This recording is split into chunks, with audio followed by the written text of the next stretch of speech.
watching AYV Television. On 30th October 2020, President Dr. Julius Maada Bio inaugurated the Government Civil Society Organizations Dialogue Series in hopes that the public engagement will help strengthen and consolidate the country's democratic values. The president stated, for too long, the conversation between government and civil society was embittered, shrouded in mistrust and a belief that civil society could only do its job by criticizing the activities of government, creating the impression that those who didn't criticize government were complicit. It was presumed that this would be a regular meeting between the government and the CSOs, but almost a year down the line, it is safe to say the presumption was out of place. Nonetheless, another meeting has been arranged for them. My name is Samuel Wise Bangura, and this is AYV on Sunday.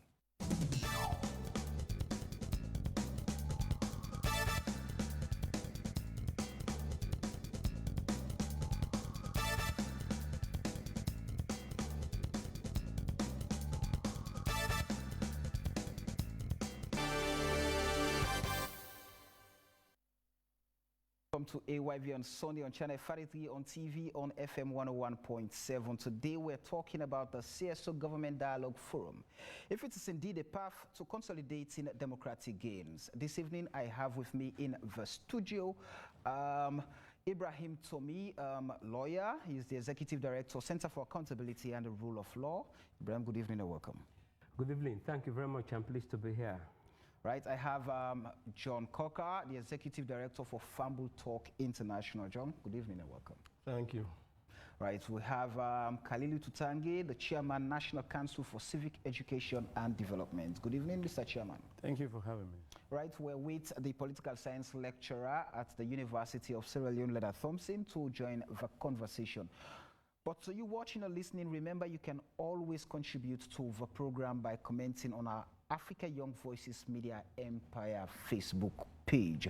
And alternatively, you can phone in when we open the call line later. And the number to do so is +232 30622 766.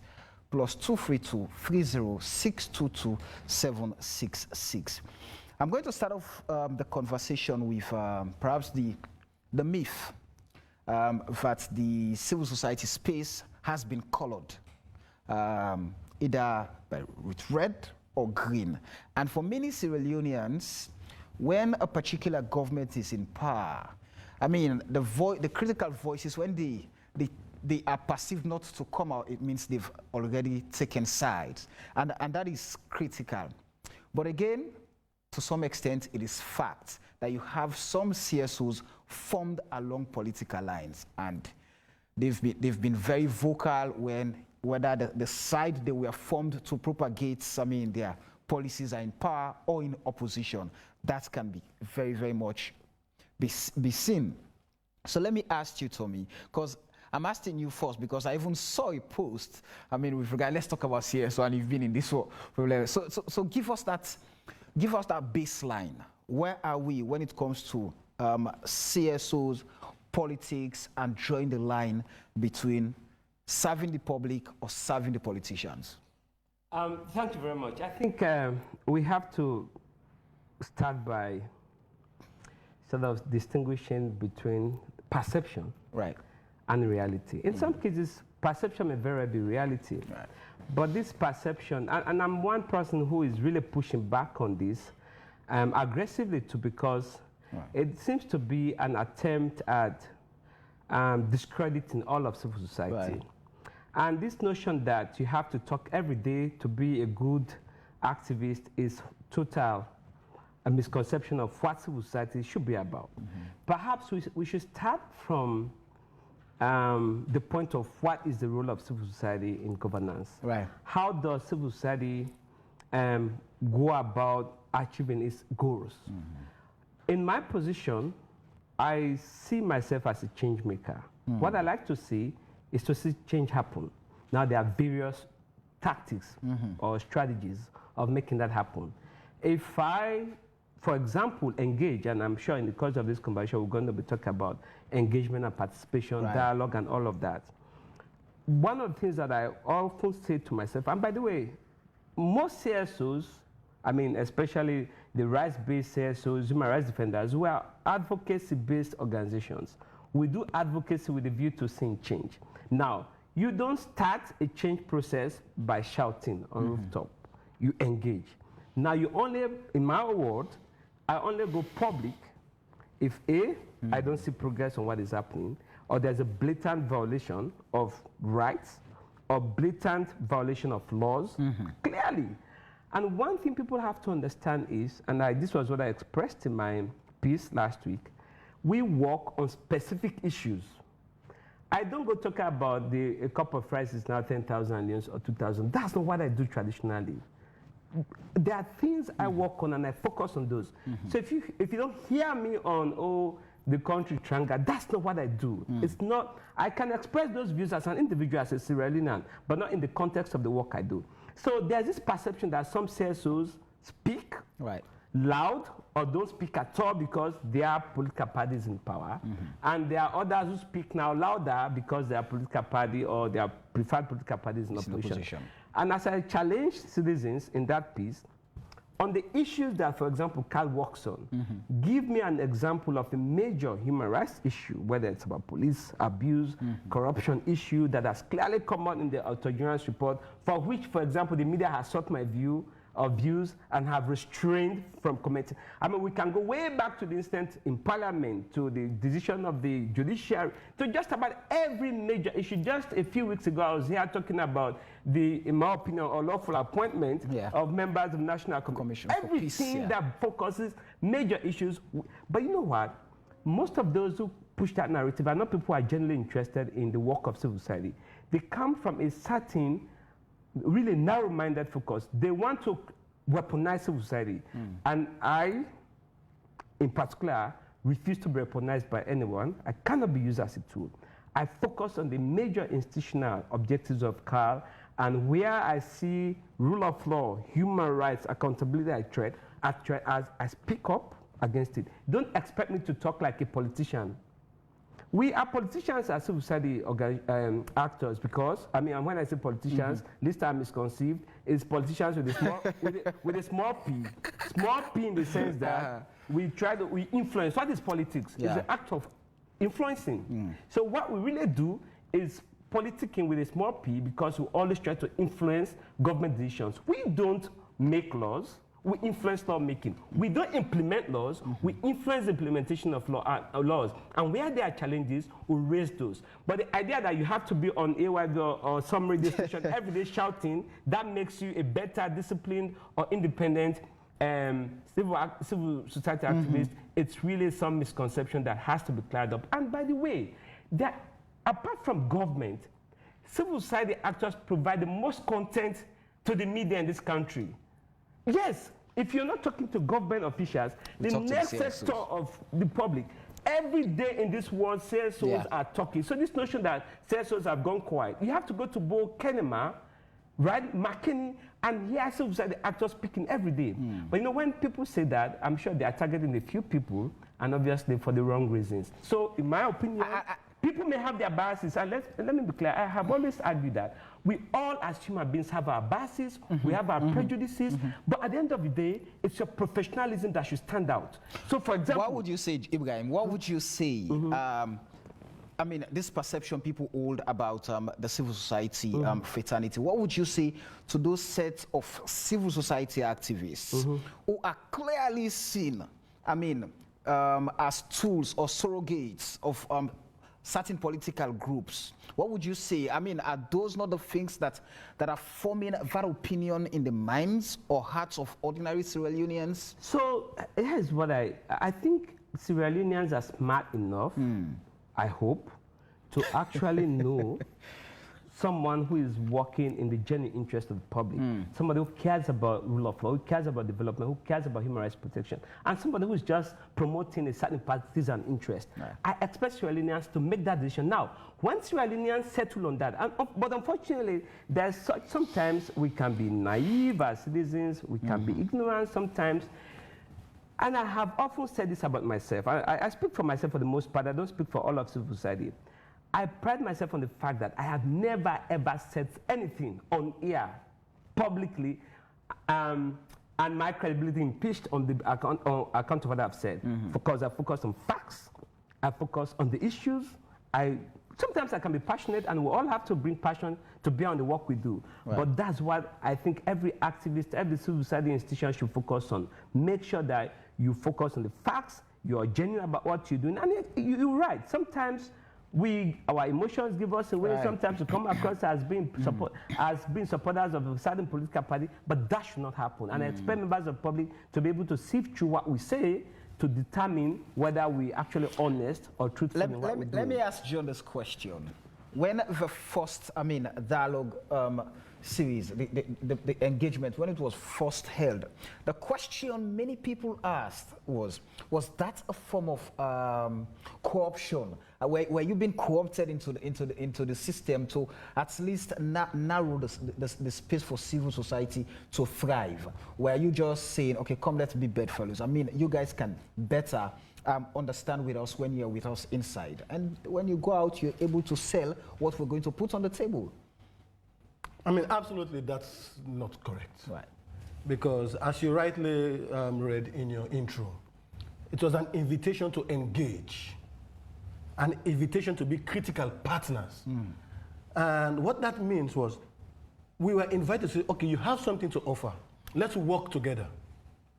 And I think the invitation was genuine enough. That's why some of us embraced that opportunity. We did not only embrace the opportunity, we also went to the extent to tell our colleagues, this is a unique opportunity. It's an institutionalized engagement of civil society actors. I clearly accept what Ibrahim said in terms of diversity. Civil society, we are a diverse group of people. That is our strength.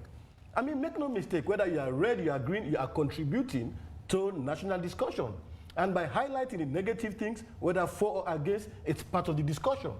We are not here to say you are right, you are wrong. It's up to the policymakers to sift through what is right and what is wrong in the interest of Sierra Leone. Our role within this context of this dialogue is to create a space for a honest, frank, and critical engagement at thematic level.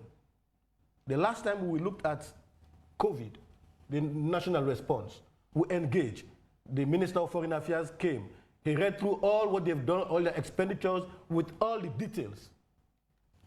Yes, we don't have enough time to brainstorm, to debate. But what we hope to do moving forward, as we agree in the next dialogue session, we'll look at specific topics. Now let's look at agriculture. It's everyone's business. We all depend on rice. We all see what is happening. What can we do? This is not about red, green, or any color. It's about the ordinary lives of Sierra Leoneans. We have the invitation. Come work with us. And I will say this now and all the time. You invite us. Let's engage. That does not mean you are saying, be quiet. Time will judge most of us who are actors in this process. Let people see what will happen within the next couple of months or even a year. In the last 1 year, we've been engaging the office to see what is happening. We constantly engage them. They say, there's no money. There's no money. The COVID, this situation. But we kept knocking on their doors. We've staked our neck. We've gone out there. We said quarterly. What is happening now? So we pile pressure until we're able to get the money now.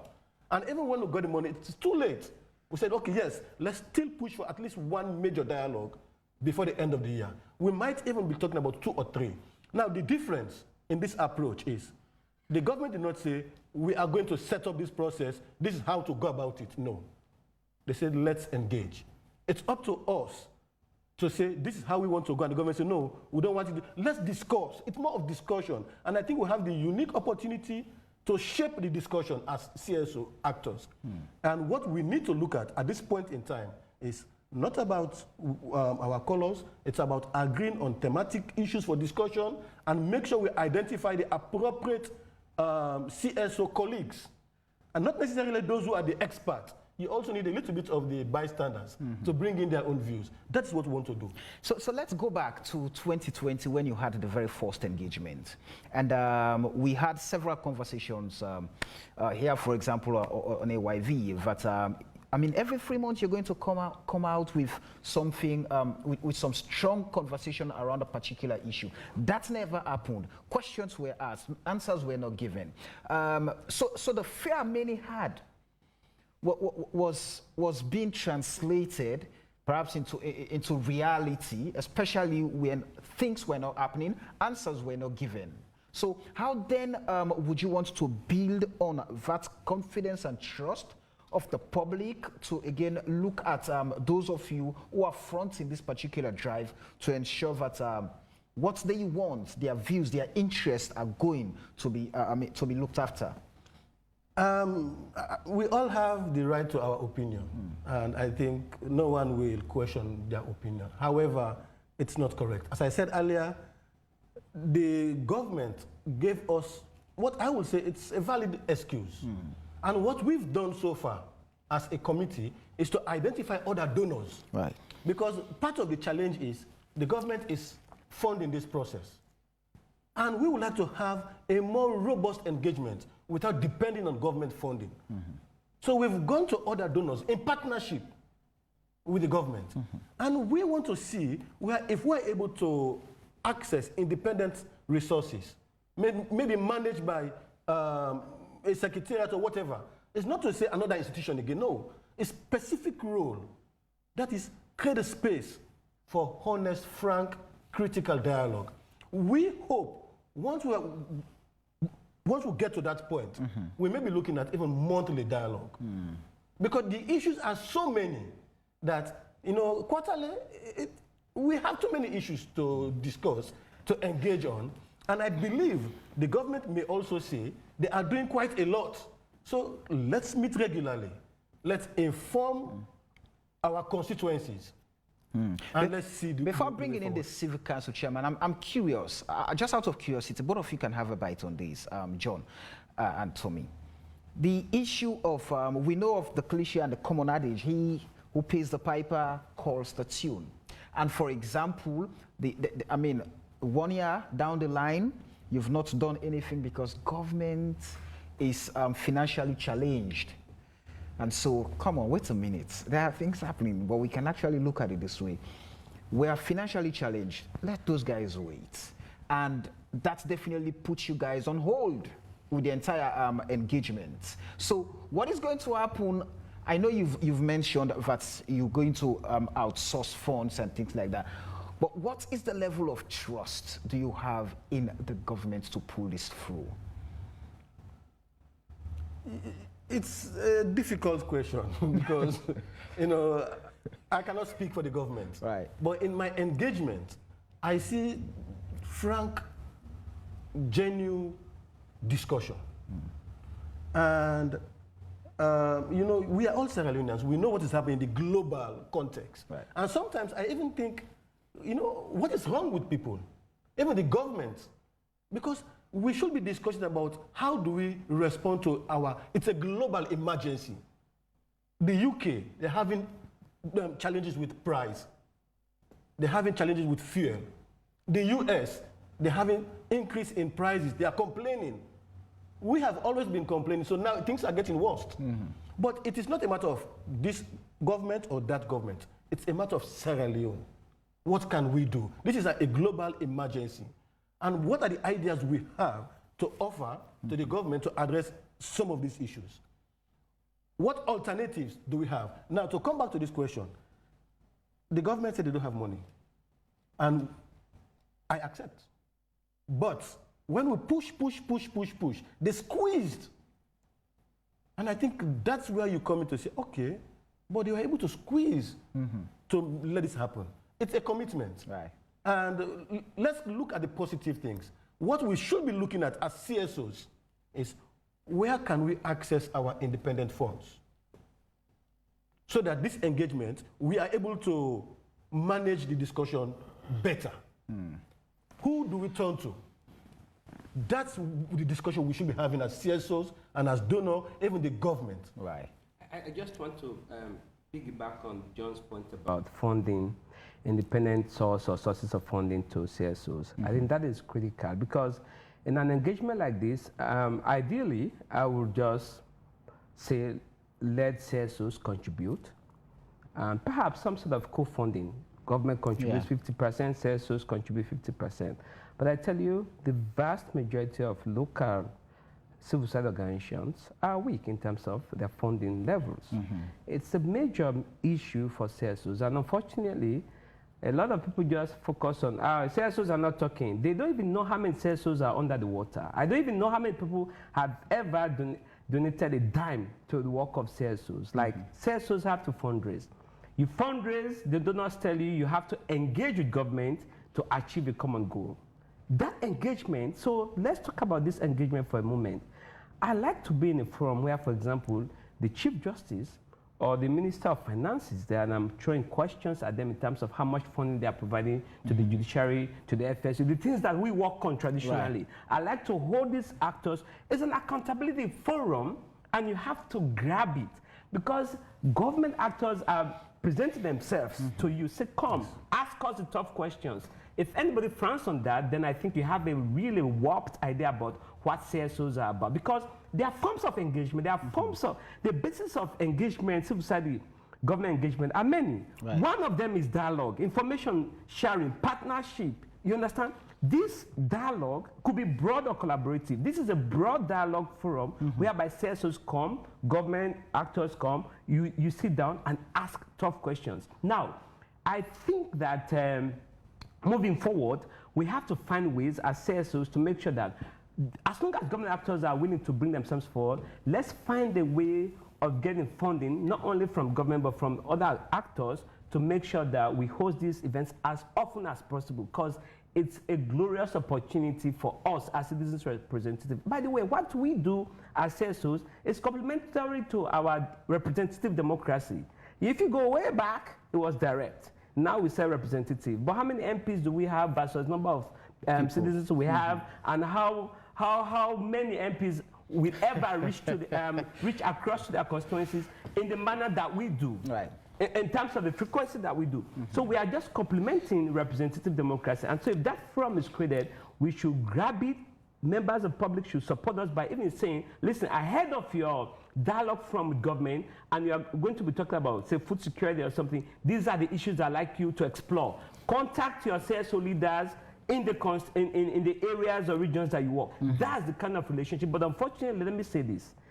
Most people, and these are mostly people from deep partisan interest, their idea about the work of CSOs is just to call out every day. Like, you come here, there's nothing you should talk about, just call out. It's an important part of the work that we do, and God knows I like calling out. But there is also a role or the need for constructive engagement, because at the end of the day, you can call out 1,000 times. If you have a government that feels impervious to your voices, nothing's going to happen. Some governments work better when you engage. Some governments work better when you call out. I think we have to have a fair blend of both. Make sure that there is space for balanced views. What I see, and the media is partially guilty, we've had these conversations about CSOs, we've never actually focused on the media. There is, I mean, some sections of the media, it has to be said, also do not provide a space for balanced views. They have a narrative that they just want civil society actors to feed into. I'm too old and too intelligent to know that, and I resist it. I push back on it. You cannot set your own agenda and expect me to buy in. No, I won't. I won't speak for a millionaire if you think I'm going to be speaking to basically lend weight or credence to your agenda. I won't. I'm bigger than, better than that. I think you touch on the approach.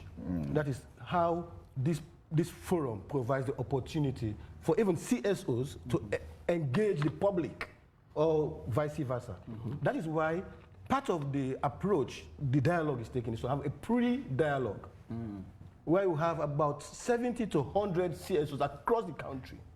We expect those CSOs, before they come, to consult with their constituencies on the subject of discussion for this dialogue. That is agriculture, Watson, and education. So we expect them to bring their views Consult with your people. If you are in Kailau, talk to the people in Kailau. If you are in Port Loko, talk to the people in Port Loko. You are in Falaba, talk to the people. What are the concerns? How are the schools being operated? You know, what's the role of the teachers, the parents? Come with those views. That's the 27th. We collate our views. We go into the dialogue. We will listen to what the minister or the appropriate person will say. We have the feedback we've got from the country. I will tell them, okay, Mr. Minister or Mr. Director, you sound very convincing, but what is happening in Community X? This is not reflecting in the lives of Community X. How can we make it better? That's the type of engagement we are looking forward to. Right. Let me bring in the chairman for NACID. Let's get to talk, how does this, feed into what you do, for example, the Civic Council? Because we talk about engagement, how people can actually go in and ensure they complement and augment government decisions in the interest of the public. So where does this come into what you do, for example? And thank you. I started by saying thank you for having me. And I have listened to the gentlemen, their educated view on some of these things. You know, my job at NACID at 3 levels. We want to provide, we want people to have information and understanding, knowledge and understanding on the way their government is run. We also hope that in the process of providing knowledge and understanding, they will build skills. And that's at the level where civil society is. When you have knowledge and understanding, you're now able to build skills for advocacy. What civil society does basically is to advocate on issues, not every issue. For instance, these guys, they do accountability and the rule of law.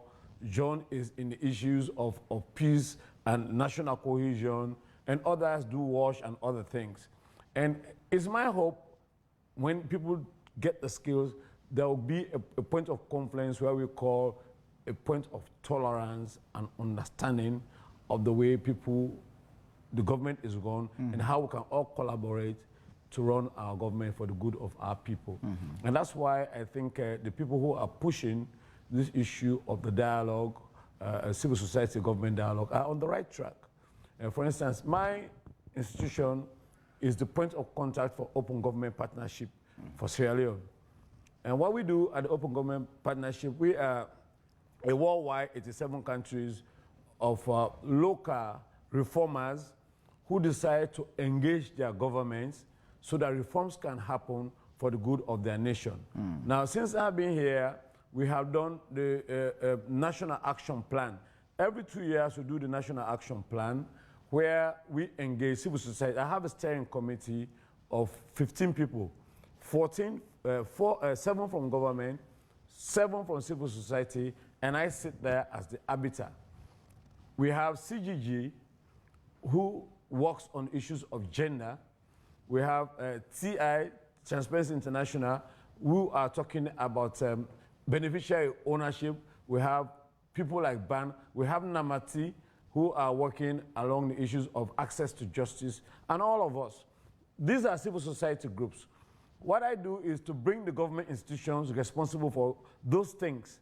And together, we sit quietly, we engage government. Okay, government, if you say you are working in the area of gender, we give you what we call milestones, benchmarks, things that can actually show that you are doing things in order to promote gender equity in our country. If you are talking about access to justice, these are the things. Why are so many people in prison languishing? Where are the judges and the magistrates who should be trying these cases? Where are the prosecutors who should be prosecuting these cases? We didn't have to go shouting. We worked with the civil society groups and we engaged government. We have had dialogues over time. In these last 2 years, we have had dialogue with them. Now you see, there are more judges in our court system. I was just going to ask if that model has been impactful. We have more judges in our court system. We have more prosecutors in our court system. We have more magistrates in our court system. Nobody needed to shout anything. We needed to go and engage them quietly and let them understand these things are needed, even for them to look good. Look at what our court is doing now. It's better. We didn't need to shout, but we engaged them on those critical issues, we are making progress. So if government says we want to engage civil society across the board, civil society on water, civil society on education, if the government says we want to engage them, I think that's the right thing to do.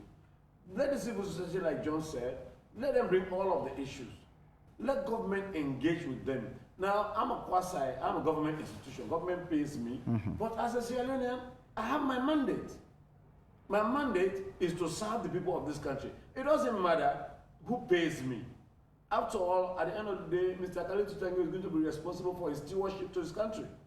So that's what I think Sierra Leoneans should be doing. Let's just look at what are we supposed to do. Don't worry about who pays you. Don't worry if I'm going to lose my job. If you are educated enough, if you are not just put in as a square peg in a round hole, you are always going to find another job. But when you have one job, serving the people of this country, do your best to do that. So I applaud the government for reaching out to civil society. I applaud civil society for going, because that is their job. Their job is not to come on AYB or 98.1 or someone that plays to begin to shout on top of it. Criticize as best as you could. What is the end result? Where do we have a confluence of minds so that our people can get better by what we do? And that's what we are about at the Council for Civic Education.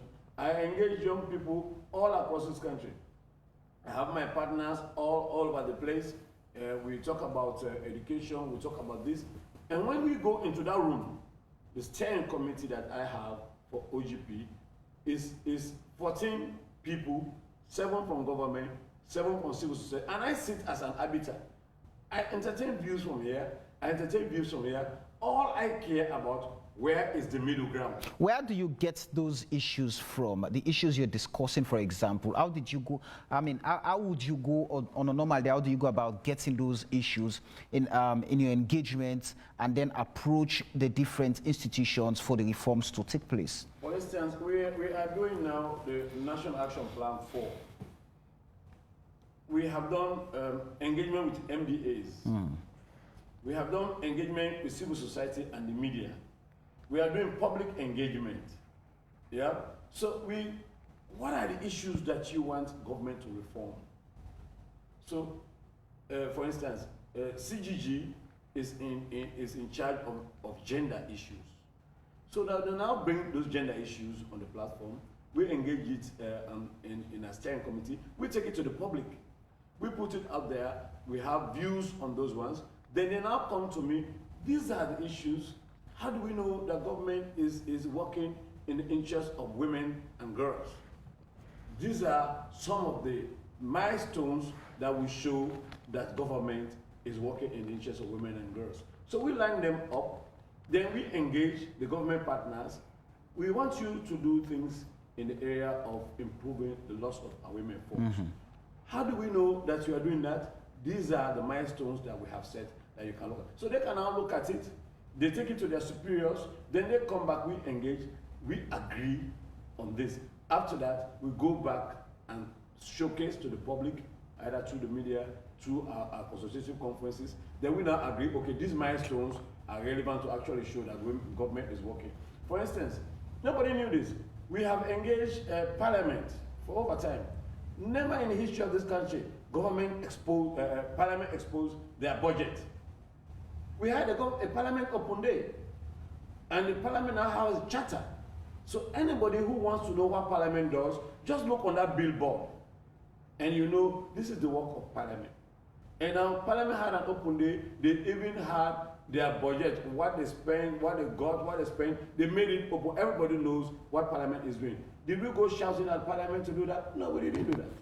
We went and engaged them, and they even have a parliamentary working group on OGP. Soon we are lobbying around them so they can even have a parliamentary committee on open governance. You understand? These things are crucial because if you know, it's not enough to wait every 5 years to change a government and have a government that does not deliver on the people. While we are going along the line in those 5 years, let us keep checkmating them. Let us keep advising them so that things can happen for the good of our people. We don't have to wait. It's only politicians who have to wait all that long. How do you want to have a change of government and assume? For example, let's talk about this. John mentioned submitted to us very earlier that even those considered as bystanders should not be left out of the equation, because whether they criticize or they are in or for or against, they still contribute to national development. So how then do you look at those things? Some of the guys, when they start talking, Sierra Leoneans can brand them. They know where to put them. I mean, by the two, I mean, brightest colors in our political field. How then do you ensure that even when you engage, I mean, CSOs, or you get the representation from that particular fraternity, that you don't look at those who are criticizing us, those who are the critical minds, and feel like they are threats to whatever we're going to come up with, and then let's keep them aside. Let's look at those who we feel are enlightened enough to perhaps understand what we're doing, and those who are in our camp, and let's go with them. What's the model? What's the magic? I don't know what camp is really when it comes to my job. Right. Because I want to look good, I want to succeed in what I'm doing. I don't know what camp is. So if you know all of the names that I just called, when I came, there were about 34 members of the steering committee. You cannot have 34 members of the steering committee and expect to succeed. People are arguing about things. So I look at thematic areas. And that is the OGP guideline. It's not mine. There's OGP guideline. You can look at thematic areas, or you allow people to elect. Okay, there are themes. For instance, we want to look at accountability on the rule of law. Absolutely, everybody in this country knows that a car is the top notch. The things that John does, I mean, everybody, he's been doing it for decades. Everybody knows if you want to succeed in that, somebody who has leverage, somebody who has experience, somebody, I mean, without disrespecting others. I have talked here about knowledge and understanding and skills. Right. You don't want me, it's a global thing. Now, we are now rated as one of the 3 best countries in open government partnership in this Africa. How did we get there? We have somebody like CGG who has some background in doing things. We have somebody like Ban who has some background in doing the things that they do. So if I'm dealing with things around the things that concern them, for goodness sake, let me go to the best players without looking at their background and look at their own CV. Because that's what the OGP guideline says. Look at the CVs of the institutions that you work with. What have they done in this area? And that's even why Namati, for instance, Namati is working in issues around access to justice all over the place. You want me to leave Namati and go where? So I look at what you do, how you serve your people. Is not the number of times you appear on AYC. It's not the number of times you appear on SABC. I'm talking about your credibility as an institution, and that's what I look at. So I don't even want to know people's names really, because I, as the head of my institution, I want my institution to succeed, and I'm going to look for the best. Even in my hiring practices, that's always I look at, and my partnership practices, that's always I look at. I don't look at where people come from really. All right, let me ask John this question. Now we are going into the second engagement. What's the timeline in terms of the ordinary or pre-engagement with ordinary Sierra Leoneans from across the country? What they would they would want to look forward to seeing, how they would want things to change, and the approach? Well, the discussions are ongoing presently. We are trying to identify active CSOs, NGOs across the country to meet on the 27th. And in doing that, we consult with our colleagues. There are structures across the country. And as I said earlier, we don't care who you are. We don't care about your color. We don't care if you sound partisan or not. This is a space for CSO. It's our collective space. They all have a role to play. But we want those who are working on these thematic areas to bring in their own input. So it's ongoing, and we hope, in fact, we will be in Port Loko sometime this week to sort of see the preparedness. But we also have a WhatsApp group, where we talk to our different colleagues, the district chairman, to say, please select objectively. Don't just select your friends, but make sure you select organizations who are working on agriculture, education, and Watson-related issues. So if you don't have enough space, you want to bring in some more actors, let us know. We'll try to expand on your representation. So it's an ongoing dialogue. Our role, it's not to direct, it's to facilitate. It's to ensure we have decorum. To ensure when we come into the discussion, we engage on thematic. We don't just go in and say, yes, government, you are doing a very good job. No, we don't sign up for that. We are going to say, yes, government, thank you for the invitation. We appreciate, but these are the issues. But we have to sound very polite. We don't have to go in arrogantly to say, oh, this is, no, we are CSOs. The government have their role. And our role is to raise the issues. And then we have a follow-up committee. Because the good thing is, the president gave instructions at the meeting. He gave instructions to all his ministers to make themselves available to CSOs whenever the need arises, which is, I think, it's a good offer. How would you utilize that opportunity, especially when the president himself instructed, his ministers to present themselves to the CSOs? I'm asking this question because even for us, the media, sometimes having access or having these, ministers come to speak to some of the issues around their ministries, some shy away.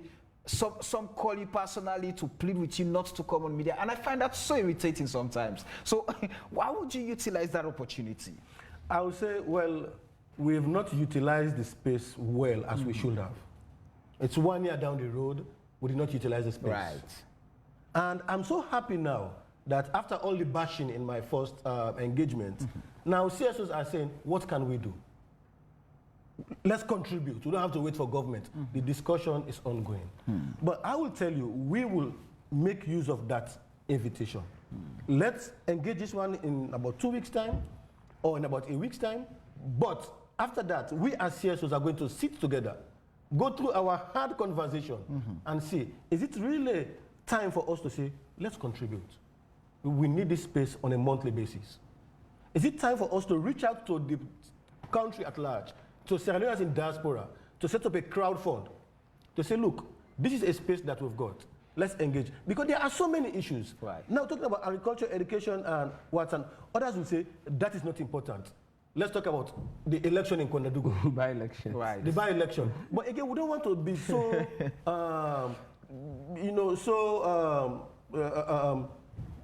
we want to be systemic. Not to just pick an issue, you talk, you don't conclude, that's the end. We want to be systemic. What cuts across? COVID, it cuts across. Education, it cuts across. Every Sierra Leonean is concerned. Agriculture, every Sierra Leonean. Watson, every Sierra Leonean. But gradually, we might even engage on maybe thematic discussions. Now, because the president instructed the vice president to be the point person. I think let's just take advantage of this.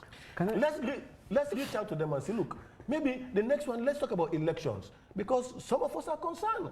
What is happening with the space? Because elections are around the corner, and it's going to be a little bit challenging. Well, but what can we do as CSOs to ensure we minimize the potential of violence? Do we have to wait for elections, like 2-3 months to elections? No. These are issues that we can converge on. So as you talk about these issues, John, the question that comes to mind, based on the fact that, for far too long, we've been struggling with this monumental abject poverty. There are so many issues to be addressed. Every Sierra Leonean wants to be addressed at a go.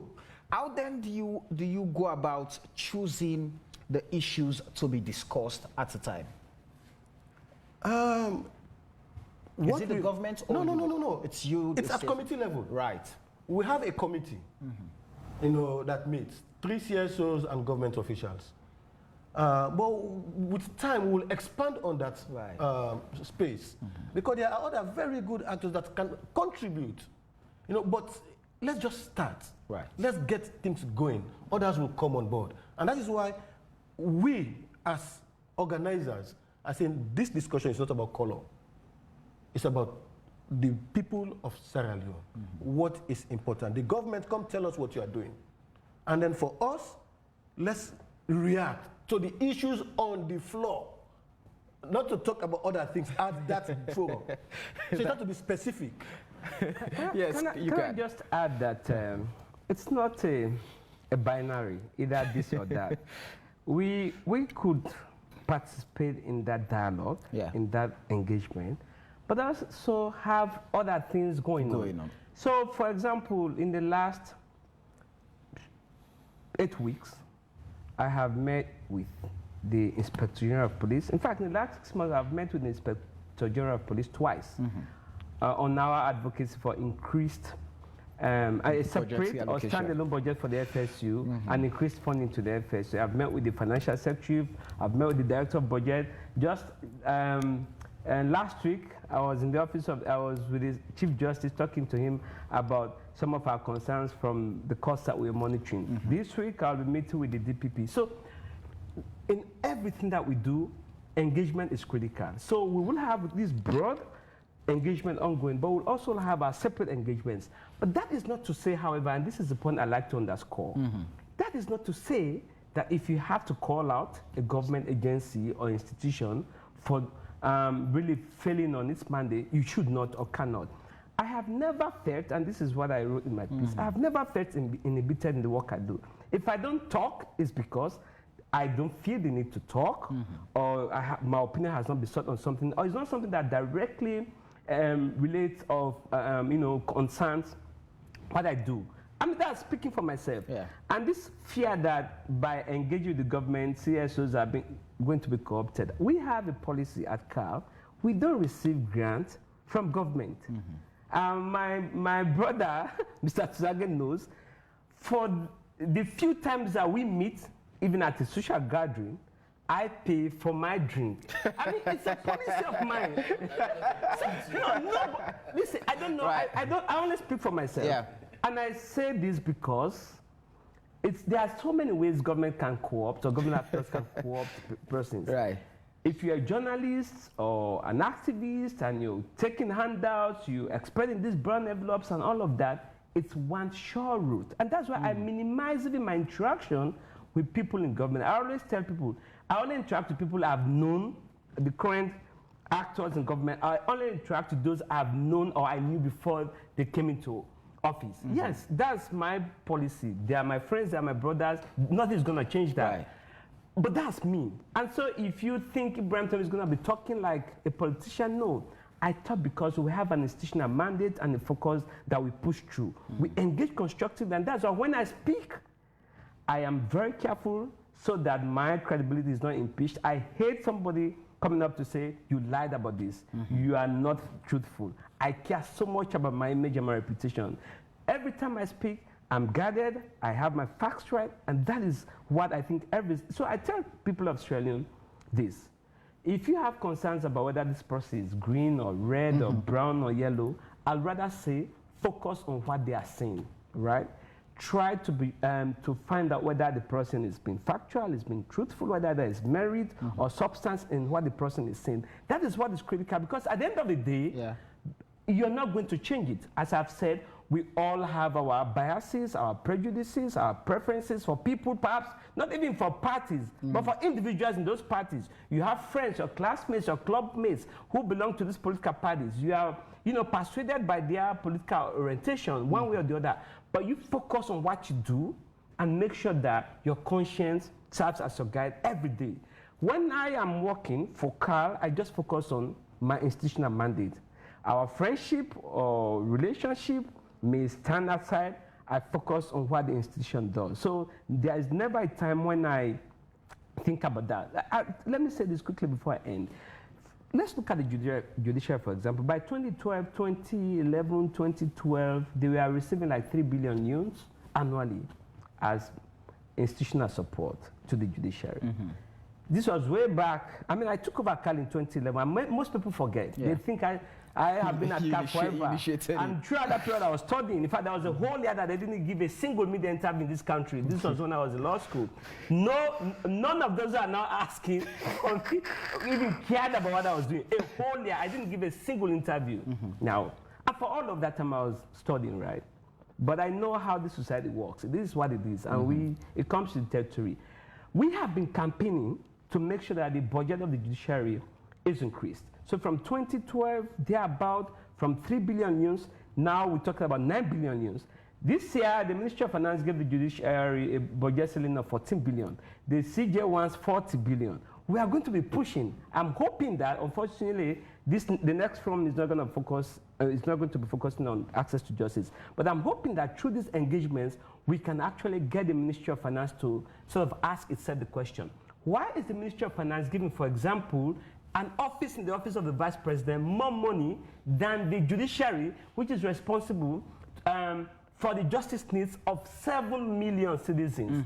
That is simply unacceptable. But these comparisons we get off air, right, and on air. You can do both. Right. I mean, constructively and effectively. That's what every CSO actor must do. The shouting bit, I like a lot, God knows. I like shouting, but I also like to see results. So when I leave, and I tell people I'll leave at some point, I like to sit back to say, while I was at CAL, we were able to get X number of legal reforms, we were able to get, strengthen the judiciary, ensure police accountability. For the first time in many years, you saw the police sack someone, bring the person to court. I mean, we're making progress. I tell you, police accountability is a different subject altogether. Right. We can talk about it all day long. But at the very least, if you go way back to 2012, 2013, 2014, 2015, the Amnesty International report is very clear. The incidents of police brutality against citizens are still high, completely unacceptable. We have to bring those incidents of violence down. But at least we're making some progress in terms of accountability. The bit that is still a challenge is when police officers claim to be acting on behalf of the state and, inflict violence on citizens, such as what happened in McKinney. We've talked about that. And by the way, we are working behind the scenes to ensure justice and accountability for those incidents. McKinney, the Satakuba, Lamini, Kalon. I don't have to come there shouting, but you'll see what we do at the end of the day. Right. Because I've done this for at least a decade now. I know what I do without shouting. You still have time. All right. I want to bring you in. Perhaps this is the myth. Perhaps Ibrahim Tomi is too powerful to be ignored. He's too conspicuous and knows his stuff to be ignored. If at all, it comes out, calling out government on issues and things like that. When Ibrahim Tomi approaches, any MDA, they would listen to Ibrahim Tomi. Let's get to, for example, to the other activists who perhaps are not as powerful as Ibrahim Tomi in the space. They call out the government. If they approach government, for example, on certain things, would you listen? Would you give them that audience? Well, you're asking the wrong one, the right question. My job really is to create a rapprochement between government and these players, and to advocate on behalf of the people of Sierra Leone at all levels. Now, people see me as a government institution. Of course, I've been created by government. And the reason why government created this institution is to get the people of Sierra Leone to understand and how their government is run, and to get a bit of history of where they're coming from, and to guide them to take a direction as to where we want to go. And I take that job very seriously. Now, I'm not one who gives. In fact, I hope people like Ibrahim Tomi and my other brothers in the civil society are really going to go and advocate on behalf of myself and my institution so that I can get some more money, because I really have a lot to do. John was talking about, let me answer your question directly. It's about knowledge and skills, right? What civil society does is advocacy. In America, they don't have civil society groups the way we know it here. But they have institutions who lobby for things. They hold demonstrations. But why they hold those demonstrations, they go to their MPs. They say, call our MP, call this MP on ABCD thing, to pile pressure on that MP to take their voice to Parliament. I hope we get to do that. But what I don't like about the space we're talking about, I don't expect, I mean, civil society came lately after the war. As someone who has been in student activism over years, we are the only voices in this country, really. We relied on shouting and demonstrations and doing things that we don't want to do anymore. But what I have learned, civil society groups who bring their facts, they are thorough, they understand what they're doing, they do their research, they do their reports. No government hides away from the fact, whether they want to accept it or not. But you just come on AYV because you have 15 minutes of fame. I give government 5 hours. I give government two weeks. If they don't do this, no, that's not the approach. What you do is to harden, because there are soft people in government, there are hardliners in government. And so we should go around those hardliners and get people within government who can listen to the facts that we are presenting. So I don't approach, I'm in government, but when I want to get something from high up officers, I take my facts together with my civil society groups. We sit them down. These are the facts. You cannot run away from them. And these are some of the solutions. Sometimes they want to do something, they don't know what to do. So that is why civil society dialogue like this is important. So they can now see, okay, somebody is a DTO, is just a name here, a district transmission officer in Kailan, comes to his minister and says, oh, no, minister, I don't mind that we have done all of this. But civil society brings the facts to the minister, and that DTO has misled that minister. So that DTO, the civil society brings the facts, then the minister is going to call the DTO. Did you not tell me A, B, C, D? Look at what these people have brought to me. And then I will say, no, sir, it was a mistake. Now, they are not only going to reprimand him, they now have a responsibility to deal with those issues, clear facts that civil society have brought to them. So it's important, civil society and government are not enemies, except for those who are based on agenda. Because since the last election, we have seen the preponderance of civil society groups with agendas of their own. We have seen those who were there before, they have changed, metamorphosed into something else. These things all happen. But for people to just go and say all civil society is the same is not right. I find this funny. I mean, when some I'm talking like civil society. No, when some of our friends, civil society activists, when there is an issue, you see a consortium formed for that issue. Tomorrow another issue comes up, you see, and the same people moving from that consortium, forming another consortium to just address there's a reason for that. Yes, the other day I was listening to John on air. People were talking about civil society space. No, there's a lot of space for civil society. The element that is shrinking is the funding. I mean, we all had DFID here, funded by the British government. But they scaled that back. It's the money. That's why John was saying it's a global thing. There's a difficulty at the global level. Yeah? We talk about even the Suez Canal. We know what has happened in the Suez Canal. That even America is expecting shipment. What they call it? Their shelves are all dry. The shipment is going around, taking 3 or 4 other weeks for them. Because that happens, the prices go up. But civil society, they think, oh, this is some way we can make our voices heard. So they just come, bash government, and unfortunately, government does not have the pushback. So people now are all angry. And when we create so much angst in society, you know what that leads to? It's trouble for all of us. So yes, the prices of things are going up, but there's a reason. Government is not explaining, civil society is not looking into it. All they are doing is, boom, government is not doing anything. This is happening, this is happening. Yes. Chairman, you said something that I want to just touch on a little bit. And I think the government is also creating room for some of this misunderstanding, misperception, etc. Because they're not communicating. Right. I mean, look at what is happening. It's a global issue. But who is explaining to the people of Sierra Leone? No one. I mean, the Minister of Trade and the Minister of Information, they went around, but it again is the messenger. Who goes out to the message? You need people who can really relate. It's not about just the minister speaks. It's about engagement. town hall meetings. Get people, be there to respond to issues. Don't be angry. And we don't see that. So you are creating a field day for CSOs to bash government. And it's not our business. Yeah. But I think what we should be looking at is, okay, how do we move forward? How do we move forward? John, before this is happening there. You know, I also just want to touch on. Okay, go ahead. We have that forum for government to address. I hope you raise those issues with government. When you raise those issues with government, they will now have a more temperate environment. They will now bring papers and they will now bring figures and share with you in the hopes that you can communicate better. But even when you do that, people begin, oh, they have been paid. They have been paid. There is this general air of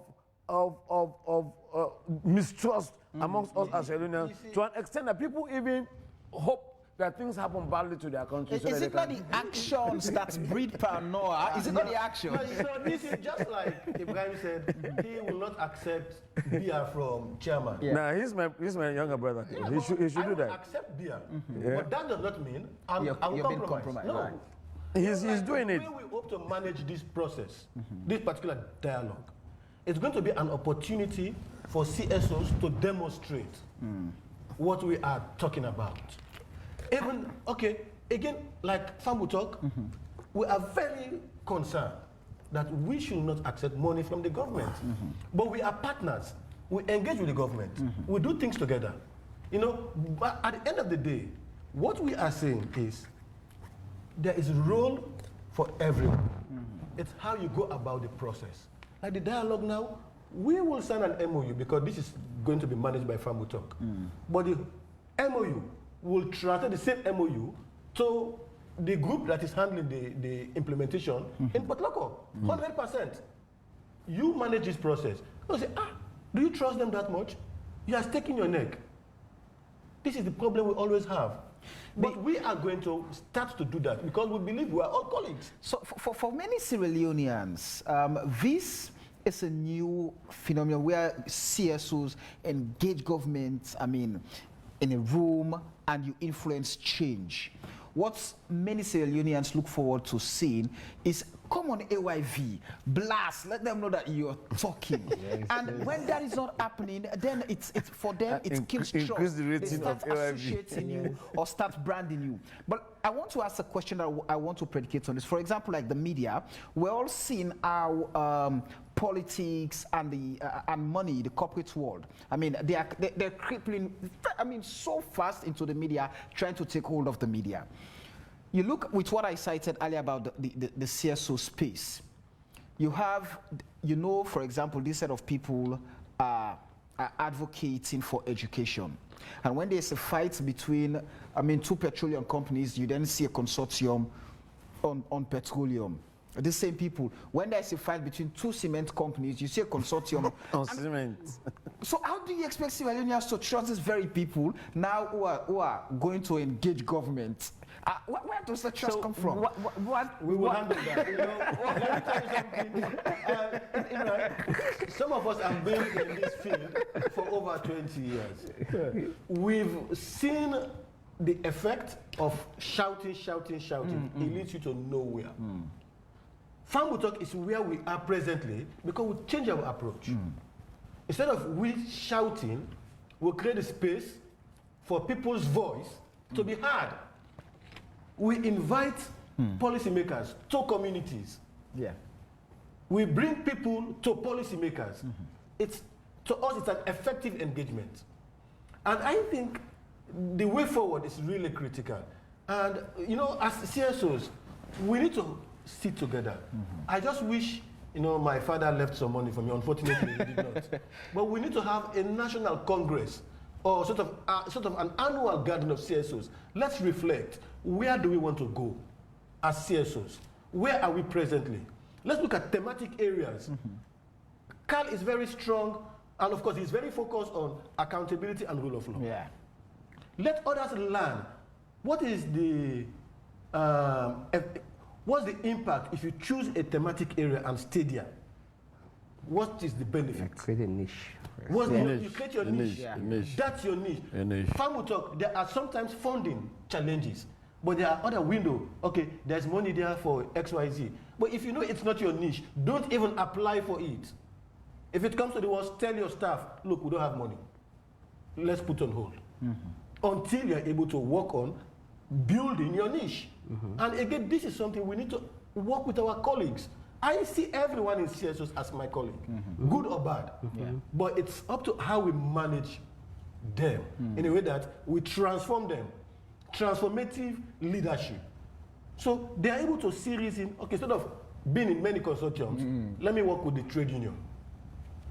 Instead of cement consortium, petroleum consortium, let's have our niche working with Ministry of Trade. Right. You focus on that. Give yourself 1-2 years and see if the Minister of Trade will ignore you. Yeah. But once they see it's, you come with facts. Yeah. You're not coming in to say, yeah, we are, you know, that's not the idea. It's about it's engagement. You get to a point, you become pal. But at the end of the day, you're pal, but it's on engagement, focus. And that is where we get carried away in most cases. So just so we don't leave this place with some kind of misunderstanding about what we're talking about, I like to say that I'm all for shouting. God knows. I like to repeat myself on this. Shouting is a useful tool for CSOs. So let us shout when we must and when it is necessary. Creating a platform for citizens to speak up and demand answers from leaders, like Farm Talk does, is also a very good strategy. So, like I've argued, the CSO space is not like a monolithic, CSOs are not a monolithic grouping.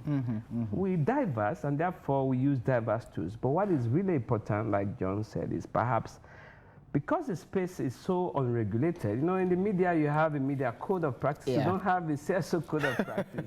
I mean, what makes a CSO register with some local council, right? And you give a press conference and get invited to AYD or a radio station. I mean, I'm not trying to be disrespectful, because we all start from somewhere. But what is also lacking is, I don't see a lot of mentoring. In fact, save a few leaders in the CSO space, many do not take the young guys under their arms. They let you battle it out. I say that as someone who took over some 10 or so years ago. I'm not sure I got a lot of support from the guys who were there. I've had to learn, and I have to do it. We've had to do it our own way. As I've been lucky to have a really dedicated team of you know, colleagues at CAL. So that's something that we have to look at.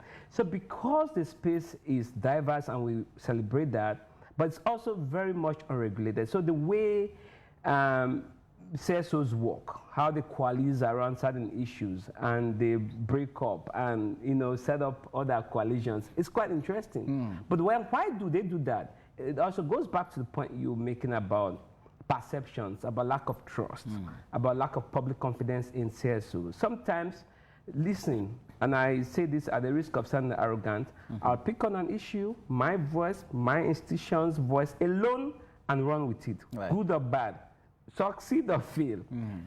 Others, especially the new ones, will need to coalesce in their numbers. More voices, hopefully, will get them the sort of attention they need from government. So it's a veritable strategy. I'm not going to criticize or minimize that strategy. What is important is that you always assess your organization's platform, or like John said, you try to create a niche for yourself, and because the funding is also part of the problem, our funding regime, you don't have a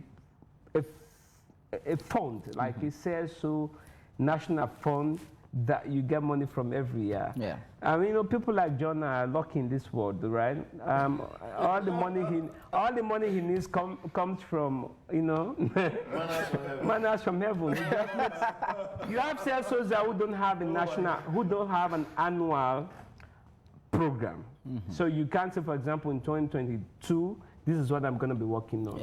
You have a 5-year strategy. You cannot do an annual plan out of that strategy, because you are not even sure what you're going to in terms of funding what you're going to get. So they do or fire use brigade. So they in do the fire year brigade. ahead. So you wait.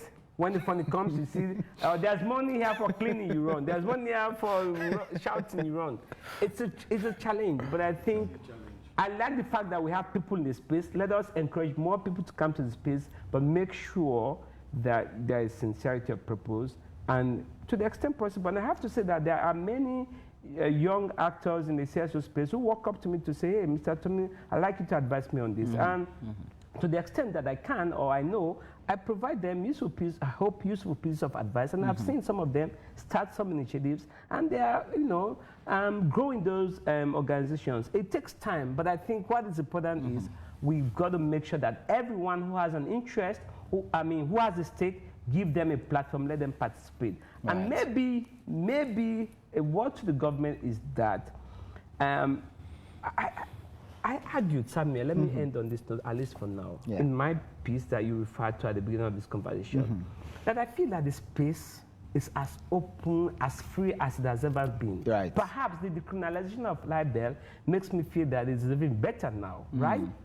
So I have never, ever felt any sense of threat for my voice or the work that I do.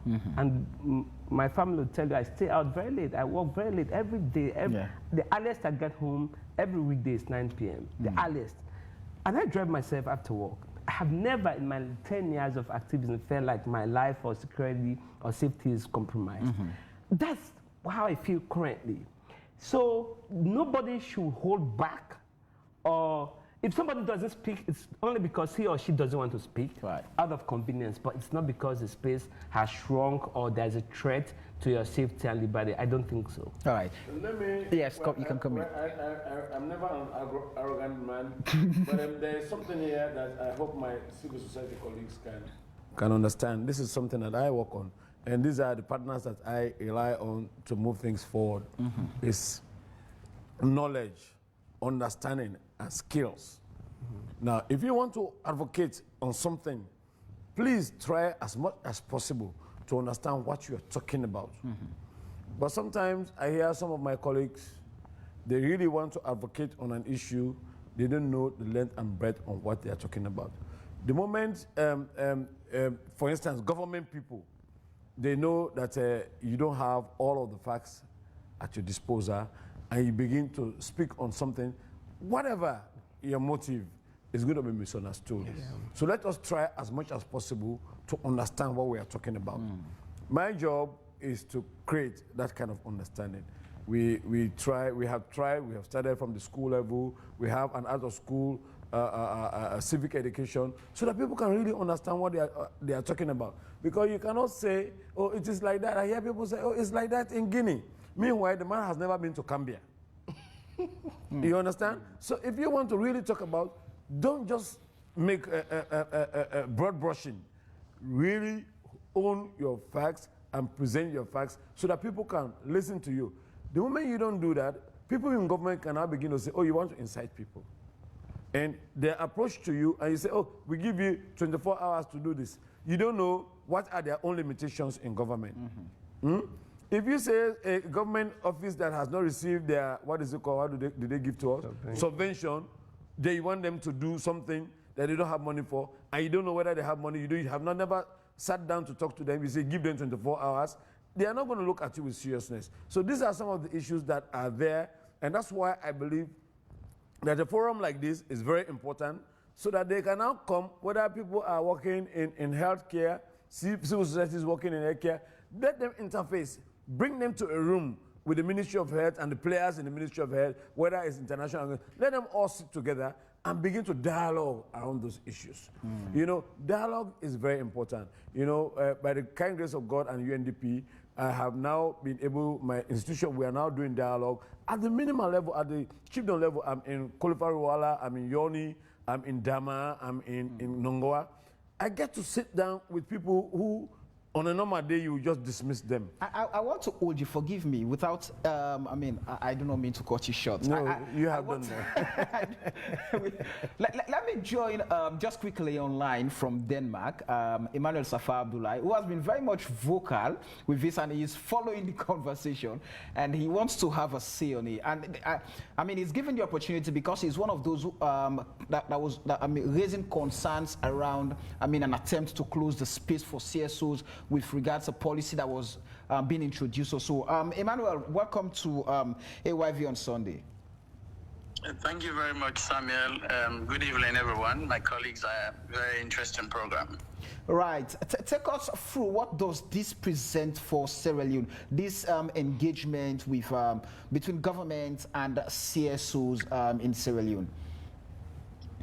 Well, I think this is very interesting. The first thing is, Samuel, and I know my colleagues will agree, is that when the government government open up and say, let us talk with civil society, it moves a little bit away from the normal intolerance which public officials treat civil society.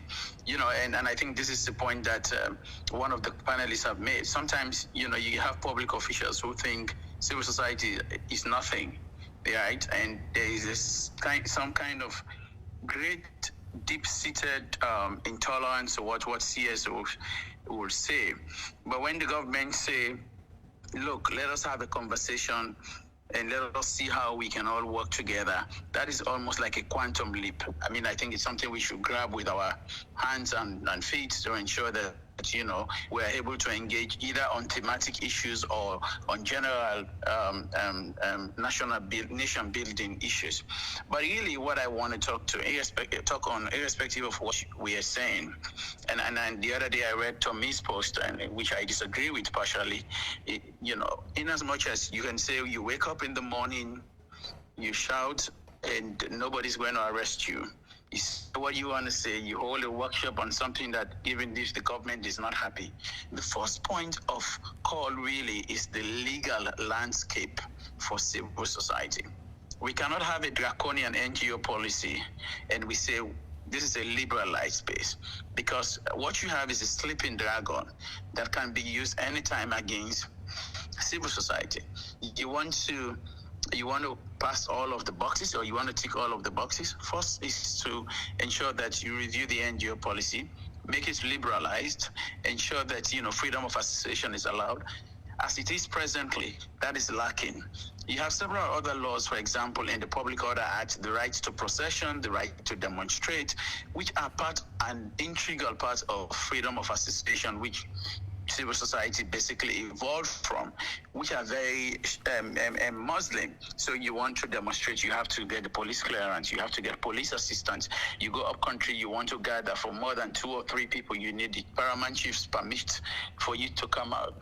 All of these old archaic laws, like the Public Order Act on free speech, which was the criminalizing seditious libel law, should be removed from the book Sierra Leone. And there's really nothing, there's no harm, there is no, if you change these laws, if you remove them, if you liberalize them, the world is not, or the country is not going to glide to a halt. There's no danger beyond doing it. So I think government should firstly look at these laws, change them to meet the 21st century demand of, opening civic space. So I think that's a very important thing that we talk about. The government has taken a practical political step of engaging on issues, of calling CSOs or inviting CSOs. Even in our lawmaking process, you find out that the laws that are now being made, for example, appoint civil society to board. You hear that, okay, Sierra Leone Bar Association should be sitting on the SLBC board. The Sierra Leone Bar Association or Labour of Congress should be on the Political Parties Registration Commission. This is a very progressive step. So we should take that forward by removing all the old laws from the books of Sierra Leone. All right. So we should be, as a nation, celebrate all of these moves, but again, there is a concern that there are laws prohibiting perhaps the free space for CSOs. Yes, absolutely. Those laws have been there before, and I see this government is taking bold steps at reviewing bad laws that are undermining our democratic credentials. And I think this is something we should push forward, all of us. To me, there is John. Hey, John, it's good to see you. I haven't seen you in years. So I'm excited when I saw you on TV. You know, John and others are there. We all need to move this process to ensure that the Public Order Act that touches on Part 4 of the Public Order Act that touches on procession and demonstration should be reviewed to meet recent demands of democracy. The NGO policy, which the Ministry of Economic Development is governing, should also be reviewed to meet the emerging trend of how you deal with NGOs. All right. Thank you, Emmanuel. Thanks for being part of the conversation. Thank you. Okay, I was still on my leg. Yes, go ahead. I know. I was on my leg sitting down. Go ahead, continue. Tommy would come in. But I applaud Emmanuel very much for those concerns that he raised. And that's the more reason why NGO and civil society should meet. Government and civil society should meet. Because all of these things, I remember at one point in time, my friend Omar Fufana, when we were in the media, when we were fighting for the repeal of the Part 5 of the Public, he kept his beer. He said he's not going to do anything about it until that was a protest. But again, government after government, Kevin came, we continued as journalists, we continued, Monk came, we continued, and we were engaging. We were not just going there protesting. So that gives credence to this move that now government and civil society are doing. And something was there that John said. He said, President said, the Vice President is his point man on that one. Even on his own merit, the Vice President is credible enough to sit on something like this because he has grown out of our ranks. He understands what are the things that and he's a credible man. Mm-hmm. That's somebody I respect personally. So if somebody like that has this responsibility, he understands the issues, and we can sit with him and we can get to some of these issues. It may not happen tomorrow, but it gives us a lot of hope that somebody of that kind of credibility who understands those issues is going to be there as our point man that we're going to be communicating with. Okay, I'm government, but I see myself on this side because I'm always in tune with them for advocacy around these issues. So I'm sure the civil society groups that are working on this, including Fambu Talk, are on the right track. And I also want to commend government and also implore them to see this as a vehicle for the development of this country and to continue with it. This is not something to just do it for the press to write, oh, government and civil society met. No, that's not the end of it. Right. There must be something concrete coming out of it. And in my job, I have a responsibility to continue to advocate with civil society so that government can see that they have made some gains in this area and they should continue to work with civil society along those lines. All right, Tommy, you can comment on that. I was just going to comment quickly on what Mane said. Mm-hmm. Yes, in terms of the broad civic space, I think much of what he talked about is really the broad civic space. Mm-hmm. My piece there was focused on actually your right to speak up. Mm-hmm. I restricted my piece to my ability 10 years ago and now to speak, to be able to speak without any fear. Now, when you talk about the broad civic space, talk in terms of freedom of expression, freedom of expression in terms of protest or leading procession, and the fact that you've got to notify the IG who may say yes or no, that's obviously part of the broader civic space, but not basically related to whether I can come to AYV or use my social media feed and comment. That was what I restricted my comments on. But now that he's raised it, let me just say that we've been working on it's called Development Cooperation Framework. That framework has an NGO policy. We have been part of a coalition. I know you talk about coalition there. We've been part of the coalition trying to get the Ministry of Development, Ministry of Planning and Economic Development to review that. When the DCF was passed in 2019 or thereabout, we were told that it may be reviewed after 2 years. Yeah. It's almost 2 years. In fact, what we are doing, we have some money. We are going to be now scanning the environment, doing a study with a view to ascertain the impact that the DCF has had on NGOs and maybe CSOs, because to be fair, the policy focuses on NGO and it has a definition of NGOs. It doesn't really focus on CBOs and some other CSOs in the way we work. So we are going to be assessing the impact that that policy has had on CSOs or NGOs and see how we can push for its review. Of course, we are opposed to some of the provisions in that DCF. Clearly, we think that it needs to be reviewed to make sure that the operational barriers and even the entry barriers that it creates for NGOs in particular are reduced. So that's what we're going to be doing in the next few months. But thank you, Emmanuel, for raising that.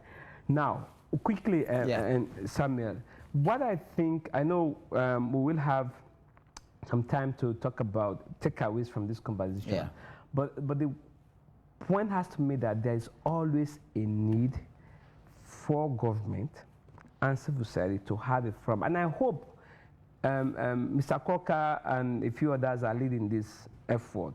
But what I like to really see is, for example, this conversation being broadcast live, right, on various TV and radio programs, and give citizens an opportunity to even feedback. Right. So it doesn't really appear like, oh, government has just handpicked a few CSOs and they are micromanaging or staging everything.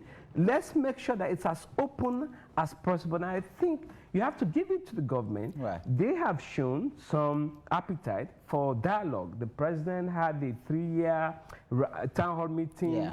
Questions from different actors were asked, and he was humble enough to respond. You can create a platform for not just CSOs, but also the people we represent or co-represent, right? To also ask questions so that now it's also important that members of the public trust that process. Otherwise, that mistrust is going to continue. Open it up. We can ask questions, we can discuss, but also citizens can ask questions and get our leaders to answer directly. The world is opening up. There are so many ways of engaging without necessarily, who was talking about the Minister of Trade and Minister of Information going to communities? Yes, that's just one way, but there are many, even more effective ways of engaging. Right. And I'd like to add to your point that, again, the information ministry, government's information machinery has to do a lot more. Right, just this, was it yesterday or today, the IMF put out a tweet saying that food prices have increased by 30% since the pandemic, right? Now, as CSOs, at least especially those who work on social and economic justice issues, they have a responsibility to explain why things are like that happening. But listen, I do not fault any politician who wants to take advantage of that, because the job of a politician, they say, is to win elections. If that is what you're going to use to win the next election, I do not frown on that. It is a job of the government to explain its own part of it. Right. It's a job of politicians to, criticize and influence a voter's decision. If that's what they're going to latch on to, fair play. But as CSOs, we have to make sure that we focus on these issues with a sense of purpose and sincerity. Yeah, John, you can quickly have a bite on that. Well, you've touched on so many things. Well, let me start with Emmanuel. I think this is why some of us accepted the opportunity to engage with the government. Let's agree. The next discussion, we have now like 2 or 3 competing topics. Elections, access to justice and rule of law. Now you have the NGO policies. So there are many other important subjects for discussion. So let's start with this and continue. Now I have a worry. Which is? It seems as if some of us are promoting this concept. That is not the idea. We are facilitating this program. And as facilitators, we have some responsibility, which is we want to see things happen. And my concern is the follow-up. When issues are identified, issues are raised, we would like to build on the president's offer. We hope there will be the political will to work on the issues raised. And if that is not forthcoming, it could be seen as a waste of time. Right. So that is just my concern. But all the indicators for now are that the political will is there. The point person who was one of us, although he still talks as if he's one of us, he is a gentleman. The vice president. Yes, the vice president. He's a gentleman. He speaks from his heart. And that does not mean we will just say yes to him or yes or no to that. Let's look at the issues. He is our point person. We raise issues to him. We expect him to facilitate responses. And I think that is where the rubber will meet the road. So for now, let us come in, accept the invitation with open hands, clean sheet, and see government as partners. We all have a common goal. The common goal is the people of Sierra Leone. How do we ensure that the people of Sierra Leone's, the life of the ordinary man is improved? Right. How do we raise issues that affect them? So basically, it's more about the issues, and for us, it's to facilitate feedback to and fro. And it's not just the three-man committee, but as I said, the committee will soon be expanded, and we'll also have thematic issues. We don't want to institutionalize, we want to create another consortium. No. This is just to facilitate discussion. No, don't have to create another coalition. This is more or less a space to facilitate. After the first dialogue, there are so many people, we want to do this, want to do that. It was so many that sometimes we are overwhelmed with requests. But we have to say, no, our role is to facilitate the dialogue, to ensure CSOs come in with our position, constructive engagement. We are not going to micromanage what CSO is saying. We are going to put out the issues as they are, and get government to respond to the issue as they are. But the important thing is the spirit of the dialogue has to be that of honesty, building trust, frank, not to go in and sort of say, oh yeah, you failed this, you failed. No, let's listen to their concerns. But the government also have concerns. They have challenges, they have obstacles. So let's know why things are not working. And maybe we can even proffer some suggestions to make it work better. So it's a partnership. So critical partnership. Before quickly bringing in our viewers and listeners, Ibrahim Tomi mentioned, how do you plan to open the space so that trust? Yes, the space will be open. You just said it all, Ibrahim. It's going to be broadcast live almost on all the radio stations in the country. That is a commitment. Right. Because the discussion is not just with CSO, it's government CSO dialogue with the hope that Sierra Leoneans will participate. As we are talking now, our colleagues are trying to gather views on the subject for discussion. But even when we get there, there's an opportunity for the public to follow, to raise issues, and then we'll announce the follow-up committee to follow up on those issues. Let me just throw some. Go ahead.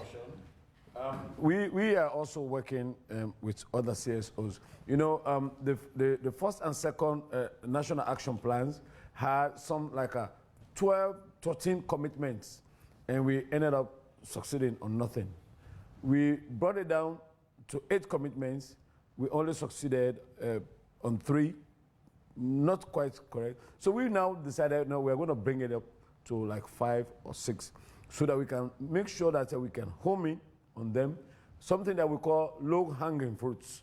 Some things you see government has commitment to, is working towards, and is of interest not only to CSOs, but the people of Sierra Leone. So we are not just going to go there, every CSO, their own proposal for the year, they want to bring it in and convolute the whole thing.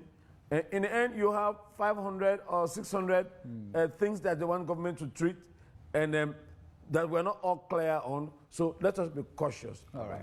Let me address that. That is not the approach. Let me come. Government is going to present what they have done. We react. Okay. So well, it's a constructive engagement. Okay, that's some clarity. That's some clarity. Yes. Then there's one thing in my job, going around and working with people. This issue of the cost of living, the standard of living, the cost of living for the people is rife everywhere. And by my nature, I listen to the radios, people call in, everybody's calling in. I was reading, Tommy just mentioned it, IMF Africa, they said there has been a 30% increase in the cost of food items, and they think that the low-income countries are going to suffer more from that. Now, how many of your kith and kin are paying attention to this? How many of them are going to address it in a dispassionate way? How many of you are going to ask government, what have you done about it? Right. How much of what you have done has been successful? How can you think about what you're doing about it? The bottom line is you want a better life for the people of this country. It's not just to ensure that you criticize government and that. Okay. How are you going to approach issues like that? You see, I said it earlier. You see, Chairman, it's important to note we all have roles and responsibilities. And as we've all agreed, some politicians thrive on hardship. They capitalize on that, right. They win elections. Yeah. But they fail to realize that what you stood for when you are campaigning, you'll have to face the issues and you have to address them when you get there. Mm-hmm. So be very careful when you build on those successes in your interest. What I'm saying is, we are not going to tell government anything. We are going to listen. The government will tell us what they are doing on these issues, this subject, agriculture. What are you doing? You and I know, like the youth farms, I believe it's one of the best concepts we've had in terms of youth farms for rice in this country. Mm-hmm. But there are mistakes, a lot of mistakes. Yeah. So how do we identify those mistakes and correct them for the future? Oh, APC did this better, SAPP did this better, this bad. No. Let's look at youth farms. Mm-hmm. What were their mistakes? Some of us are working across the country, and it's coming up almost everywhere. Mm-hmm. The youths, they told them to identify 50 youths to work in the farms. They were expecting stipend. They talked about food for work. They gave them, I think, 36 million to buy the seeds. Mm-hmm. But with all of that, because of the communication gap, you and I know, when you go to a community, say, you have 36 million. People want to share. Well, I don't say they want to share, but they want to see the money to believe. Right. And then the money was passed through a code, a PIN code. Yeah. So they say, the chairman have eaten. And now, the backlash to that is not just the rice, but the youth leaders are in trouble in most chiefdoms. Yeah. When other dignitaries go to these places, like there was a meeting in one chiefdom and some international team. Mm-hmm. When they went there and they asked the youth chairman to give the vote of thanks, they said no, because he should account for the rights first. So these are it's a communication issue. Yeah. So my bottom line is the government have a role and a responsibility to go first and come tell us. They have to be proactive, tell the country, but they are not doing that. Okay. Let's bring in our viewers and our listeners just quickly. We do not have time. The number is 030-622-766. You can call 030-622-766. Ronald Georgetown is saying, again, here we go. From the onset, you're not being honest on the issues of CSOs being politicized. So long as you get funded by them, your values and principles have been compromised. Let's agree that many, if not all, have been compromised, and that also goes with our electorate. Good evening, AYV on Sunday. Yeah, good evening, Mr. Samuel. Yeah. Go ahead, your name and where you're calling us from. Yeah, my name is Malaika, and I'm calling from Standard Expo. Mm-hmm. Well, actually, the congregation of CSOs and them to discuss matters with the government is very important. And this is something that the public, we have been expecting for quite a long time ago. But as the saying goes, that it's better late than never. Mm-hmm. And I mean, this will give us the opportunity to see some of the guys, the vocal guys, for example, like the Tommy here and the Lavalese, the Salons, most of them who have been vocal in the media, attacking certain issues that are critical, pertaining government and the public. So therefore, as in fact you had Mr. The one that called from abroad, welcoming most of you, like Mr. John. It has been taken, it has been quite a long time without seeing some of you. But with this canopy, and we will be fortunate to see most of you in here, talking about issues, for example, like the issue of the Auditor General's report that has been not determined that the government is making very deliberately being reluctant to talk about in Parliament. Okay. Maybe Mr. Tomini will have a say to that one. All right. Thank you. Just a minute to the caller, please, and we'll not accommodate many calls. Good evening, AYV on Sunday. Yeah, this is Abla, call from Gaza. Go ahead. Yeah, what you are saying, some of who especially in the capital city, who don't need the civil society for know what will happen around the world, because all they follow up, all they go on various media platforms there for searching what will happen around the world. But the thing is, if in the country are among the poorest countries, at least therefore take the time, manage the economy, manage the wage bill, so that all you know is the country, not only the few number of people that they enjoy at the detriment of the majority. Okay. But there's no need for like a big minister for drive 600 million motor car. It don't make sense. Thank you. You know, people reduce and if you for run yourself, you get them. All right. Not to use them. Thank you. Thank you. We have to give opportunities to other. Good evening, AYV on Sunday. Yeah, good evening, Samuel. This is Hindolo calling from Libana Street. Go ahead. Yeah, I really want to thank AYV for choosing such a sensitive topic. And the panelists you have there, those are trusted voices. And I'm very happy that a dialogue forum or session like this is being initiated by government, and this is for all of us, especially those in the civil society, to embrace that space. Okay. You know, like for what the Civic Education Chairman is saying, as his institution, you know, he has been trying practically hard to ensure that citizens know their rights and responsibilities. Okay. But for the space we are having now, like governments have given to civil society, I think this is also going to be the interest of the populace, the citizen, because we really want to see honesty. We really want to see a scenario where citizens are seeing their leaders as responsible people, and civil society also who are seeking the interest of. All right, thank you, sir. We have two. Good evening, AYV on Sunday. 2 more calls. Hello, good evening, sir. Yeah, your name and where calling us from? Go ahead. Well, that is society so now I know that today is going to talk about this program here, so. Because people are so fun at this country, actually, don't for say how a global team. Global team, don't minister they receive almost millions. Don't tell you to go for the common of money. Don't you tell you to go for it, don't want to global team. Okay. Well, understand. First thing you tell you what to go up, you see, this one of the programs too. And you start to me. The content nutrition. All right. Thank you very much.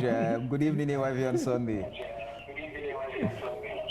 I will drop the call. Stay away from your TV or radio sets. Good evening, AYV on Sunday.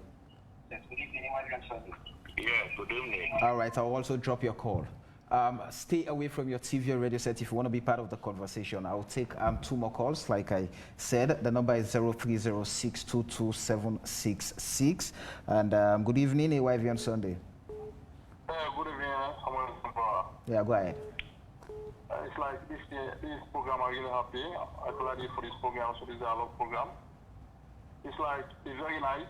Okay. I can see that the country they are pursuing the country. They need it for the times with the people in a salon, what they go on, because the grassroots then the people don't really know. But they allow this politician then they talk a lot about the social media. Okay. They look at the world business, the whole problem. It's like the Minister of Information need for sensitize talk. They need for sensitize the people then. Thank you very much. You're welcome. Last caller for tonight. Good evening, AYV on Sunday. Good evening, Samuel. Yes, sir. Lamin Samuel Kweato. Go ahead. Yes. We should try to solve the problem in our own country rather than begin to tell us that this same thing happened in other countries. Some of us have never gone out of this country. All we ever know is Sierra Leone. So for you to begin to tell us that what is happening here is also happening in other countries, we don't want to know about that. All what we want to know is that we have solutions to our problems. For example, prices are going up, but for salaries remains the same. Isn't that already a problem in this country? If the government want to alleviate poverty, they really want to take care of the citizens of this country, they should begin to think about increase of salary, because prices of commodities have gone far high than the added what they added the last time. All right. Thank you very much. And they would have to hold it. I'm afraid we cannot accommodate more calls. Let me see if I can run through a few messages on Facebook. We have hundreds of them. Florence Lima Keta is saying it's a shame 90% of civil society organizations have succumbed to political interest groups. They have no business in that respectful engagement. I am comfortable calling them evil society. Right. How can you be an activist without being targeted by the present government? Doreen Pendiani is saying, hey guys, the civil society are working for BO. Interesting. Sinekama is saying. Mohammed Bangra is saying, in as much as the public can be sometimes unfair with our expectations from civil societies, it is also clear that there are those civil societies that are very much aligned with political parties and pushing the party's objectives. All institutions in this country have been divided into political parties, so most of them do not work in the interest of the majority, but in the interest of the few or political parties. Karim Abdul Honest is saying, there is nothing wrong in supporting a political party. However, you must be honest and objective to the rights or wrongs of government or institutional systems in your society. Ronald George Stone is saying, Aminata Toure, civil society groups in this country, they are all political parties groups. They all represent political party groups. Interested. Eddie Grant is saying there is a right to belong or attach to a political party. Country and its citizens should be your utmost priority. That hasn't been the case in both past and present governments. Cisse Alpha Samuel, honestly, most of our civil society organizations in this country have been controlled by the government. They are not there to support or trumpet the government of the day. One major role of civil society organization is to stand up for the people, not for the government. We understand why most of them prevail in support of the government. Two more messages. We have hundreds of them. I would not go through all of them. The will of God will never take you where... Okay, I'm trying to see. We still need that prayer, but let's go to the issues we're discussing. Again, when civil societies criticize or call on the government for certain actions or inactions, let's stop targeting them. The focus should be on the subject matter they are calling the government on. This is where we get things wrong as citizens. We should not question the moral grounds of people to call out the government on certain issues. Otherwise, we will make no progress.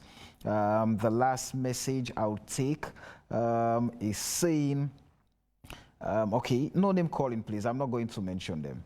Even when government is giving 100% duty waiver to importers of rice, people are using the increased state of commodities as political tools. That's not what we're discussing. All right, so let me hold the messages. There's hundreds of them. We'll never go through all of them.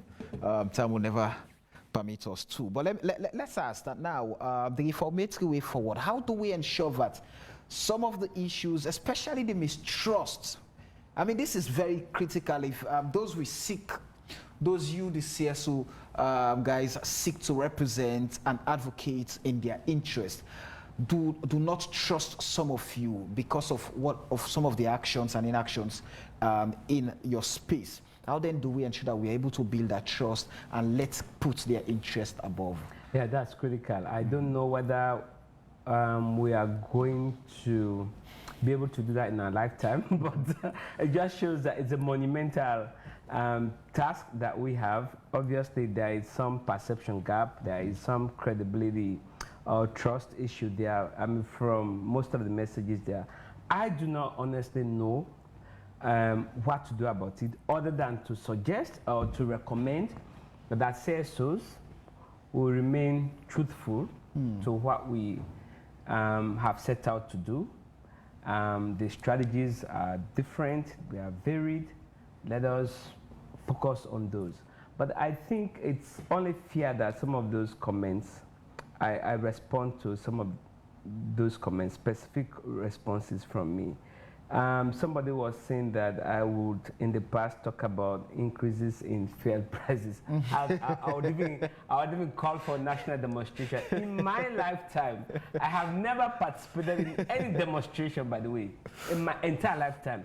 I've never done any procession. Even when I was at school, I've never ever done a political party color. I've never marched for or against anyone in my lifetime, much less call for national demonstration because of an increase in price of. So it just goes to show that some of the perceptions are actually, founded on falsehood, on lies, on. So again, there's much to be said about what CSOs can do to help change that perception. But I think members of the public also have to look at themselves in the mirror to really see whether some of their views or opinions on civil society leaders is right. So some of it is not right. Now, somebody talked about the age tolerance report. It's a very good observation because I think we have the parliamentary committee, the Public Accounts Committee, still has to put out a report on the 2018 tolerance report. I mean, this is 2021 for crying out loud. We got involved in that. Since the 2016, it has never been debated, since the 2016 report. The 2016 report has not been debated? No. All right. Well, it's hard to believe that. But I thought it was the 2023 report that has not been debated. But it's bad. I mean, there is no two ways about that. What do you really expect me to say? To say Parliament, kudos to Parliament? No, it's wrong. It cannot be right in a democracy. We say these things, at least speaking for myself, I say it when it's wrong, when I have the opportunity to say it. But this notion that if I'm not on some radio station every morning shouting, I'm not doing my job, people have got to sit back and understand how we work and the context in which, the thing about, government is funding this and so we are going to lose our independence is wrong. I mean, I don't think Mr. Crocker or any of the CSOs who will participate in this dialogue are going to be receiving money from government to do our day-to-day stuff. It's just to fund one dialogue meeting, and after that, there may be some follow-up action. We will individually or collectively work on those follow-up, actions. But this is not to say government is going to be funding our work or pay our salaries. No, I don't think that is the idea, and that is never going to be the idea. So members of the public, I need to say this. Yes, in the course of the work that we do, sometimes our emotions let us down, sometimes we get it wrong, sometimes our prejudices, our biases, give us away. That is the truth. We've got to be honest.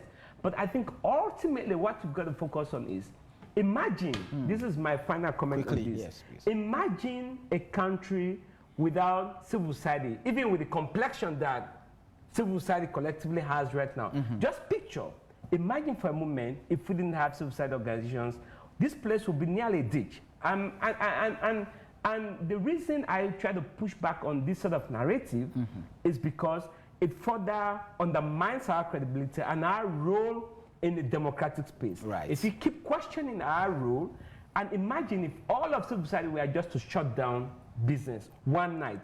Think of Sierra Leone the following day. So let's work collectively to strengthen civil society. Call us out, when you can and when you must, but also make sure that you have other ways of supporting the work that we do. John? Yeah, I'll just respond to one of the callers who said, they have not seen me for a while. I use a different strategy. For the last 4 or 5 years, my approach is allow the people to speak for themselves. When we take the media to communities to observe our programs, they want to interview me. I say, no, don't interview me. Interview the people. Go report what is happening here. It's not about me as John. And again, some of us are old players now who are trying to give way to the more active and young guys. And one way is, also, it's important, I think this could be a learning curve for those who are media freaks. You get to a point, you lose steam. And when you lose steam, what happens? They call on you. Oh, you are not speaking. You are not this, you are not that. So we realized quickly. I said, okay, no. You only go on air when absolutely necessary. And for this one, I can tell you, anytime I'm coming on air, it's like I have to brace myself. Because the next thing, you expose yourself. People attack you. and it's not good for us. So on this note, I think for this dialogue, we are here to discuss the dialogue as a path to democracy. I think it's one of the paths. Right. And let us see what we can do. Let's leverage on this opportunity. All right. We are not, I will never succumb to political pressure, no. Right. I have about 20-something years experience, and I think all these years I've worked in all the political parties. In fact, one minister said, "But John, are you still here?" Since DDR. Right. But the bottom line is, we have a role to play. And we continue to play our role. So we change the approach, we put the people now. And we are collaborating with government. We are necessary. We are not opposition. Okay. We have our role, the government have their role, and whenever they leave, we continue to be partners, we continue to be here. So it's a process. We are like civil servants, government.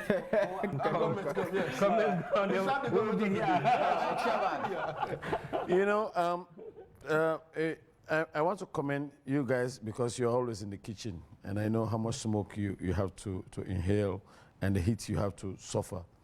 You know, in a little time I have been in your realm, and I begin to see some of these things. My only disappointment is the toxic nature of our political space. We have allowed the politicians to have the narrative, to have the edge on the narrative, so that even people who talk on behalf of the people, of them, they don't allow their own narratives to pass. They rely on the politicians who mostly, I've been in that space before. I've been a politician talking, I mean, it's a roving door, revolving door. But sometimes when we as politicians say things to people, let them clearly understand is we're only pushing our own agenda. We're never pushing the people's agenda. So when people are there now, they want to meet these politicians, people who have more skills, people who have more knowledge on those issues, let us listen to them. This hello, who's on the line kind of approach to the development of this nation is never going to work. People spew lies, people spew hate, only because when they get the politicians, when they amass wealth, they don't amass it on behalf of people. I have seen it in my own eyes over time. So please, I can only continue to tell to the people of Sierra Leone, my job is to educate you about the way the politicians or the government runs your government. The politicians run your government. The government belongs to you. It's for us, the politicians, to run it on your behalf. We tell lies on your behalf. We steal money on your behalf. We do a lot of things on your behalf. But you should be able to understand what is it that we are doing in your name, how it affects you. And my job is to educate you on that. All right. Thank you very much, Khalilu Zutange, Chairman for NACID, Ibrahim Tomi, Executive Director for Carl John Coker, Executive Director for Fambul Talk International. We apologize for the absence of Lena Thompson. For those of you who saw the flyer, we apologize for our absence. But this is where we end tonight's program. Many thanks to all those of you who sent in your messages and those of you who called in the show. Many thanks to my producer. And a repeat of the show comes up on Thursday, 10 p.m. if you missed this edition. But a fresh edition comes up next week here on AYV on Channel 33. My name is Samuel Weisbango. The show has been AYV on Sunday, and up next is our AYV Primetime News. Take care of yourself and stay blessed.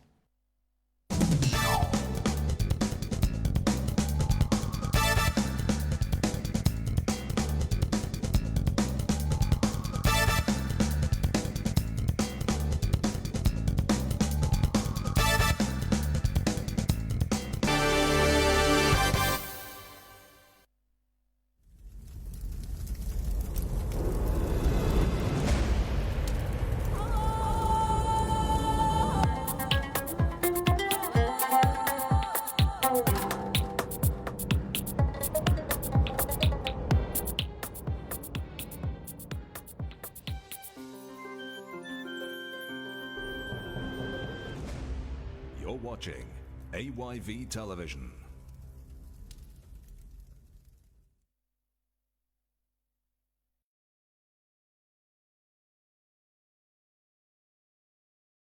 When Isata prepares food for the family, when John boils water for tea, or when Chef Ami prepares the restaurant cuisine